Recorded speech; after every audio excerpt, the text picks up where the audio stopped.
नमस्कार दोस्तों इस वीडियो में हम जानेंगे कि मुगल भारत कब आए और वो भारत आने से पहले रहते कहाँ थे, कहाँ से वो आए थे।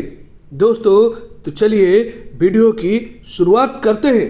मुगल भारत में 15वीं शताब्दी में आए थे।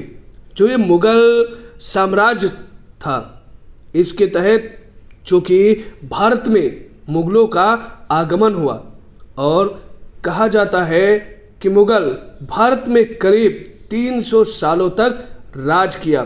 मुगल शासन 1526 से शुरू हो करके करीब 1857 में खत्म हो गया। दोस्तों भारत में मुगल वंश के स्थापना बाबर द्वारा किया गया था, जिसने साल 1526 में दिल्ली के सिंहासन पर कब्जा कर लिया।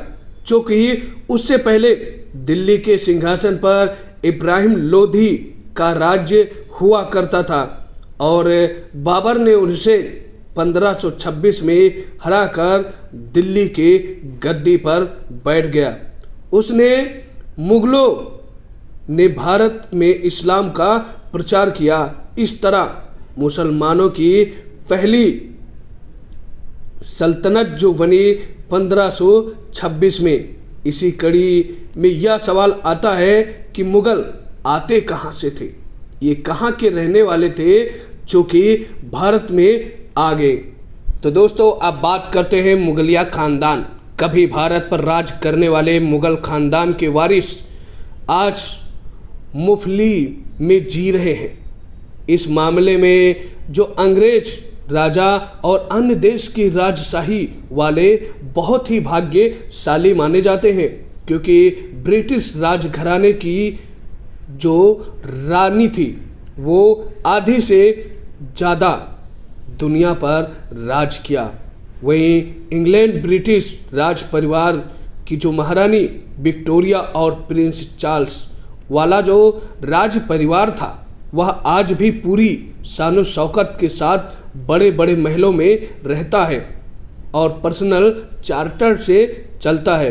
दुनिया के तमाम राजघरानाओं इस लोकतांत्रिक दुनिया में भी अपने अपने देश की कमाल संभालने के साथ ही शाही जिंदगी जी रहे हैं, लेकिन मुगलों के वारिस का कोई नाम लेने वाला नहीं दिखता है। जो मुगल थे वो दुर्भाग्यशाली रहे, क्योंकि मुगलों ने हिंदुओं पर जिस तरह से अत्याचार करके उनकी बद्दुआ की हाय लगी, शायद इसी वजह से मुगलों के वारिस बहुत बुरी स्थिति में हैं।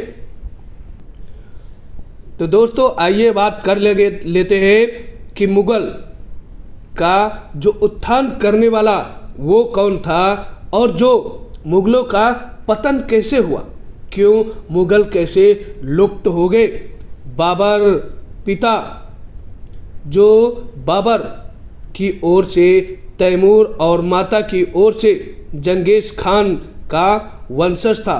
बाबर जब 12 साल का था तब वो तुर्किस्तान में फरगना राज्य का शासक बना। इसके बाद वह पाकिस्तान चला गया और फिर भारत आया। इतिहासकारों के मुताबिक मध्यकाल में जो तजाकिस्तान और उज़्बेकिस्तान से आकर बसे वो मुगल कहलाने लगे।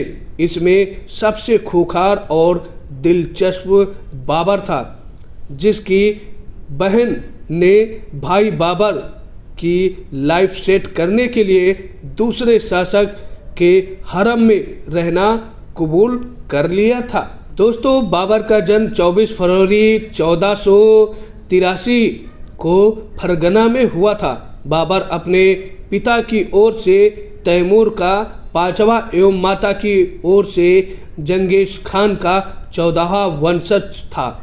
बाबर के वालिद उमर शेख मिर्जा फरगना नाम के छोटे से राज्य के शासक थे। बाबर फरगना की गद्दी पर 8 जून 1494 में बैठता है। बाबर ने 1507 में बादशाह की उपाधि धारण की, जिसे अब तक किसी तैमूर शासक ने धारण नहीं की थी। बाबर की मातृभाषा चगतई भाषा थी, लेकिन फारसी में बाबर को महारत भी हासिल थी। बाबरनामा के नाम से उसने अपनी जीवनी लिखी। इस तरह 1526 में पानीपत के प्रथम युद्ध में दिल्ली सल्तनत के अंतिम वंश जो थे वो इब्राहिम लोदी थे के सुल्तान को पराजित कर भारत में मुगल की स्थापना की। तो आइए जानते हैं दोस्तों, बाबर की बहन अपने भाई को बचाने के लिए कैसे जो बाबर का दुश्मन था उसकी बेगम बन गई। भारत पर कब्जे के बाद बाबर को अफगानी सुल्तान सयाबनी से करारी शिकस्त मिली थी। सयाबनी ने 6 महीने तक दिल्ली को घेर रखा था। हालत ये हो गई कि सैनिकों ने भूखे मरने की नौबत आ गई।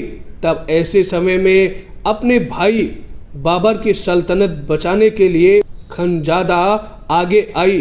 खानजादा ने सयाबनी को पैगाम भेजा कि अगर वह दिल्ली का घेराव खत्म कर वापस जाने को राजी हो जाए तो वह उसके निगाह कर लेगी। सयाबनी उसकी बहुत ही खूबसूरत थी क्योंकि वो पहले भी उसकी दीवाना था। उसने तुरंत इस प्रस्ताव को मंजूर कर लिया। जो बाबर की बहन थी उसकी क्या बदनसीबी हुई। बाबर ने पूरे कुनबे को खानजादा के यहाँ कदम उठाने से रोका, लेकिन वह नहीं मानी। आखिरकार उसने अपने भाई के कट्टर दुश्मन सयाबनी से निगाह कर ली। इस शादी के बाद उसकी जिंदगी नरक जैसी हो गई। सयाबनी के हरम का हिस्सा बनने वाली खानजादा की मुर्रम नाम के बच्चे को जन्म दिया, लेकिन कुछ दिन बाद ही वह मर गया। इसके बाद सयाबनी और खानजादा के रिश्ते में कड़वाहट आने लगी। सयाबनी ने बाबर की बहन खानजादा को अपने हरम से निकाल दिया और जबरन उसका निकाह करके एक फौजी सैयद से करवा दिया। इस दूसरे निकाह के बाद ही खानजादा के दुख तब भी कम नहीं हुए।